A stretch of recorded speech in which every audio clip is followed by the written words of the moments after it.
परमेश्वर के धन्य नाम की महिमा हो। प्रभात मनन के सत्र 2799 में आप सभी का बड़े प्रेम के साथ स्वागत करता हूं। आइए आज मनन के लिए हम पढ़ते हैं प्रकाशित वाक्य अध्याय 4 पद 1। इन बातों के बाद जो मैंने दृष्टि की तो क्या देखता हूं कि स्वर्ग में एक द्वार खुला हुआ है, और जिसको मैंने पहले तुरही से शब्द से अपने साथ बातें करते सुना था, वही कहता है, यहाँ ऊपर आ जा और मैं वे बातें तुझे दिखाऊंगा जिनका इन बातों के बाद पूरा होना अवश्य है। अध्याय 4 से लेकर प्रकाशित वाक्य का तीसरा भाग शुरू हो रहा है। नया नियम की एकमात्र भविष्यवाणी की पुस्तक के रूप में लिया जाए तो अध्याय 4 से लेकर 22 तक के भाग इस पुस्तक का सबसे महत्वपूर्ण भाग है। अध्याय 4 से अध्याय 22 तक के भाग को प्राथमिक रूप में हम 3 भागों में विभाजित करके समझ सकते हैं। नोट लिखने वाले भाई बहनों के लिए ये बड़ी मदद हो जाएगी। 4 से 22 तक के अध्यायों को हम 3 भागों में विभाजित कर सकते हैं प्राथमिक रूप में। पहला भाग अध्याय 4 एवं 5 है, जिसमें कलीसिया को हम स्वर्ग में देखते हैं। दूसरा भाग अध्याय 6 से अध्याय 18 तक का भाग है, जिसमें हम महासंकट काल के बारे में देखते हैं। ये भाग 13 अध्यायों का एक भाग है, जो प्रकाशित वाक्य का सबसे बड़ा भाग है। प्रकाशित वाक्य में सबसे अधिक अध्यायों में हम उन घटनाओं को देखते हैं जो महासंकट काल के दिनों में संसार में होने वाली है। तीसरा भाग 19 से 22 तक के 4 अध्याय है, जिसे हम संक्षेप में अनंतता एवं इटर्निटी नाम दे सकते हैं।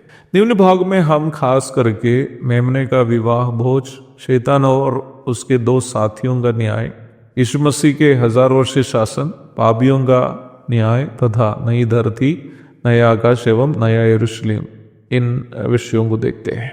इन सभी विषयों पर हम आने वाले दिनों में अध्ययन करने वाले होने के कारण अभी उन विषयों पर चर्चा करना मैं नहीं चाहता। बाइबल विद्यार्थियों के लिए एस्केटोलॉजी अथवा भविष्य की घटनाओं का अध्ययन हमेशा एक रोचक विषय है।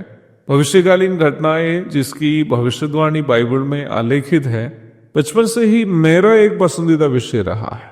वरिष्ठ बाइबल शिक्षक जैसे डॉक्टर O.M. शामुएल, M.M. सकराया आदि श्रेष्ठ लोगों को मैं इस समय आभारी दिल से स्मरण करता हूँ, जिनके द्वारा इस विषय पर अलग अलग सभाओं में दिए गए संदेश मेरे अंदर भविष्यकालीन घटनाओं के प्रति रुचि उत्पन्न किए।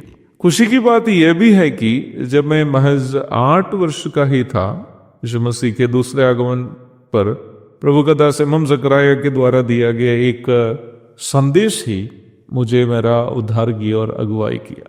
अध्याय 4 की पहली पद की ओर यदि हम लौट कर आए तो वहां यूहन्ना स्वर्ग में खुला हुआ एक द्वार देख रहा है। मैं उस द्वार को अनंतता की ओर खुला हुआ एक द्वार करके बुलाना चाहता हूं। पहला अध्याय में प्रभु की आवाज जो तुरही की सी यूहन्ना सुनी थी, इधर भी वह सुन रहा है। अध्याय की 10 पढ़िएगा। निम्न आवाज इस प्रकार थी, यहाँ ऊपर आ जा और मैं वे बातें तुझे दिखाऊंगा जिनका इन बातों के बाद पूरा होना अवश्य है।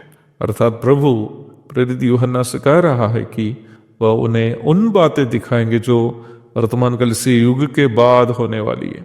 आज का मनन समाप्त करने के पूर्व एक रोचक तथ्य जो मुझे बहुत अधिक खुशी देता है, मैं आपके साथ साझा करते हुए मेरे शब्दों को पूर्ण विराम देना चाहता हूं। दुनिया में बाइबल ही एकमात्र वो पुस्तक है जो मानव जाति का भविष्य के बारे में संदेह के बिना स्पष्टता के साथ कहती है। अर्थात हमें अपना भविष्य के बारे में हो या इस दुनिया का भविष्य के बारे में हो जानना हो, तो बाइबल पढ़ने के अलावा दूसरा कोई रास्ता नहीं है। प्रभु की इच्छा हुई है तो यह अध्ययन जारी रहेगा।